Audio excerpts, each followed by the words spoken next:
The great debate for the fate of Charlie Kirk took place on Saturday. I'm going to call winners and losers. Before we go further, my name is Casey. I'm a husband, father, a therapist of more than 13 years, and a concerned, conservative father of 4 who wants to just present a future which is better for my kids than the one that I had. If you could support the channel, please like, share, subscribe, and let's get into who won and who lost here.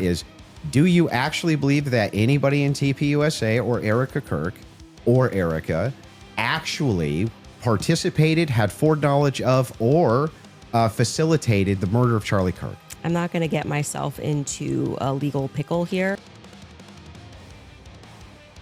Just for sake of argument, I've tapped Warren Smith, who is a teacher who had an infamous recording in his classroom which got him fired from his high school teaching job, but he is an expert in debate and logical fallacies and many of the ways that people tend to win or lose arguments. And so I'm tapping him here, and in this instance, he says that Candace, the most important part in this debate was when she said there was 0% convincing evidence that would have her believe that Tyler Robinson pulled the trigger, and that is the establishment of her argument throughout the rest of the debate. Nothing matters more than this. These people, if you block out the noise and examine only the logic, suddenly you can see it in a different light. Between 0 to 100, what is the likelihood that you think Tyler Robinson shot Charlie Kirk and killed him? Based on the evidence right now, I don't know, I'd say 75, 85%. Candace? And then PBD turns to Candace, and this is the most important moment in the entire debate. 0%. 0%. I'm at 0. So with what we've seen in terms of the evidence, I'm at 0%. And that's the claim. She says there's a 0% chance. I mean, we're talking certainty here. Like Warren Smith, I was excited when Candace said that she was so certain that it couldn't have been Tyler Robinson, because that would necessitate some further evidence and further points that could have come out later in this moderated debate. Was he involved that day? As Right. I have consistently said on my platform, I would say yes, he was. I don't know what role he played, but as the shooter, 0%. If you're convinced there's a 0% chance, there must be some evidence of that beyond just, well, I think there's room for error. do you have any evidence for it? For what? My percentage? The fact that he didn't shoot and kill Charlie Kirk. Yes. I got excited. I was like, I'm going to learn something here because I want to figure this out. Based on the evidence she presents, I will change my mind. I thought the most convincing Candace moment was the degraded DNA evidence that she did bring. I think that was interesting, that Tyler Robinson perhaps wasn't, the only one to handle the weapon. However, Warren Smith makes a good point here that perhaps that actually serves to disprove her point a little bit more than what she thought. There's more to it, and that's what Candace does with DNA. This gets into a really interesting debacle. You could have DNA on something that you've touched. You could have DNA on something that you've never touched. And to get DNA degradation, they've looked at pieces, items 20, 40 years on that don't have degradation. Right here, she admits that items 20, 40 years on do not have degradation. Logically, therefore, degradation of DNA cannot be used to measure time. This is the part of this debate that I hated. This is 2 of the most unlikable people that are on the internet. And I suppose that's the reason why this blood sport debate needed to happen, because the 2 of them were just the perfect arbiters of dislikable people on both sides of this argument. However, this commenting by Candace, when I got to this point in the debate, and I was working while I was listening to it, I really just wanted to fall over. That doesn't actually give you any evidence in your corner for Tyler Robinson being a patsy. Okay, there's more presence of somebody else's prints, and that could demonstrate that somebody is taking items from his house and putting it into various places. But it also could demonstrate nothing. Okay, I just described that for you, so I can explain it to you, but I can't understand it for you, so I'm going to move on from that. This reminds me when I'm trying to debate someone about trans ideology. They're trying to explain how a man can be a woman. This doesn't make sense. Can you explain it again? I can't understand it for you. I can only explain it to you. This science is very obvious, Warren.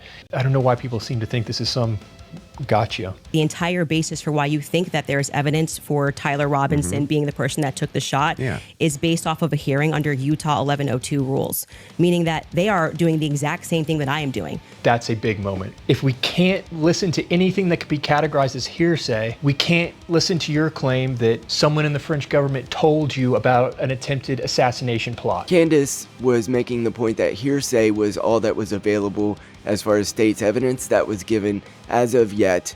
because the actual official trial hasn't started, and therefore everything there could be considered hearsay. Warren Smith makes this point, as did Andrew Wilson, that evidence that was given is more than hearsay. Having text messages, DNA evidence along with finding the weapon, those are all more than hearsay, even if that's the way that it was presented in court because of the fidgeting laws in Utah. Yeah, I'm fine with your inferences. But no, you just literally said I couldn't do that. Yes, I can. No, I didn't. I'm just saying from your inference, how do we get to Patsy?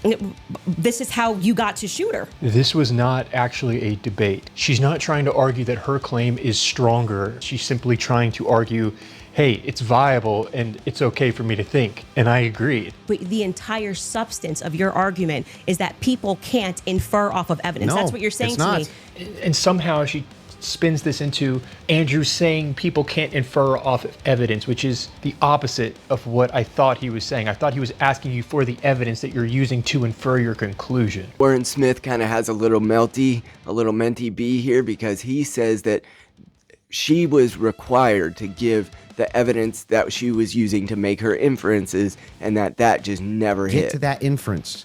I didn't say it equals Patsy. I think it is enough evidence that it should be explored. The claim was there's a 0% chance Tyler Robinson did this. This is not over whether or not you can explore this or that. It is plausible that somebody just took his gun and put it there. That's it. That's it? Then how are you getting to Patsy? When you make a claim that there is a 0% chance that you believe something, you must give counter evidence. And in this case, that evidence just never came. Now, there was things that are open to inference, like, if the weapon has more than one set of DNA on it, perhaps there were more people that were involved in the whole conspiracy of the thing, furry roommate. There could have been more there. I remain unconvinced by these text messages. Just as you feel convinced by them, I feel unconvinced by them. Okay. Remaining unconvinced is different than saying there's a 0% chance he pulled the trigger. That's convinced. What convinced you? It didn't look like she wanted to have a debate. She just needed to make it through this thing, and she's very good at that. Here's the questions that I have. Wait, before we get into that, I would like to just reply to that. So just to be clear, we agreed to debate our claims, and then I agreed publicly that I have no issues having a conversation with you about other things that I've discussed that were outside of the court hearing and things like other evidence that's come across our lap and things that we've been speaking about. But I just do want to make it clear to viewers that for whatever reason you think that you have a right to sort of depose me. She's walking a tightrope here. She's not trying to argue that her claim is more viable than Andrew's. Because you kept saying, I'm Joe Rogan, they have no evidence, and now you're like, let's move away from the evidence, talk about transcendentals. Okay. Anyway. Candace makes a good argument that, hey, I'm just coming to my own conclusions. I'm just thinking independently. So why are you so upset when people say they don't find it If convincing? that was the limitation of the claims that you made, if it was just, wait a second, there's a little bit of problems, there's some problems in this case that I have questions for that I want answers to, nobody'd have a problem, actually. Warren Smith ultimately says that she just needed to make it through this interview, this debate, and she did. She did that. She was even convincing, according to Twitter, where 68% of people said that she won the debate, while on PBD's internal survey, 52% of people said that Andrew Wilson won the debate. So Candace managed to slick her way through 3 hours or 3.5 hours, and that is a testimony to how good she is at this. However, I still don't think the evidence was on her side. Henceforth, Andrew Wilson wins. Now let's look a little bit at what PBD and his staff had to say about how they thought the debate took place and any back inside information. PBD then says something about the earpiece accusation. Candace accused Andrew Wilson of using earpieces. In fact, they both had earpieces because they needed to hear the clips from the back.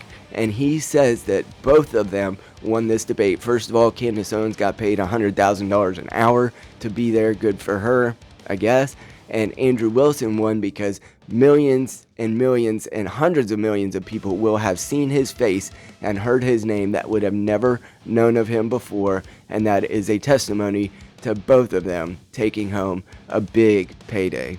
The audio. No, but they put this earpiece. So when you're listening to the clips from the back, that's not somebody feeding him anything, okay, while that's going on. Okay. Number two, there were 3 people in the back that they both negotiated, and Candace and Andrew. Candace is like, fact check anything.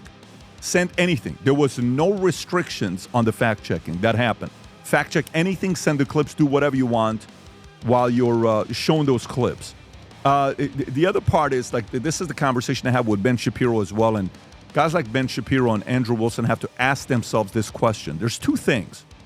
There is finding people who agree with you, then there is converting. Because she got the money and she presented her argument. I think Andrew Wilson won because, let me explain it to you how much he won. And I think he won more than Candace won. And my argument's going to be very, very weird. You ready? Go ahead. You ready? Give me exact what you think. Total eyeballs. At the end of the day, I have said this over and over on the channel. I have been a TPUSA supporter since before the 2024 election because I believe that activist group, that advocacy group for the right wing is rare in my entire lifetime. There's never been one as fervent and as vigorous as TPUSA. Now that legacy has been single-handedly destroyed by the woman that was in this debate, and that to me is a great sadness and a great something that should make you disgruntled for Charlie Kirk, his legacy, and his family, because he spent his whole life building this, and if you were truly friends with him, regardless of how you feel about Erica and all that, you would not tear down the life and work of your friend who just passed away. However, I know that this will not put an end to the conspiracies, and that's truly what I want for Charlie, and I think also for Erica and the children. It would be great if we could let this man rest, but I know that it won't, and so may this debate leave everyone in their corners, convinced, unconvinced, and let's just let Charlie rest. And if you would like to continue to advocate for right-wing conservative values in a manner that builds a future of faith, fatherhood, and freedom, I would love your support on this channel. If this is your first time running across this channel, I'm a Midwestern midwit who's just trying to help the zeitgeist in the direction of what I believe would build a future for my kids. If you can get behind that, please, I would love your support on the channel. Hit the little hype button for little channels like me so that this small man from the Midwest can get big exposure. I'll talk to you later.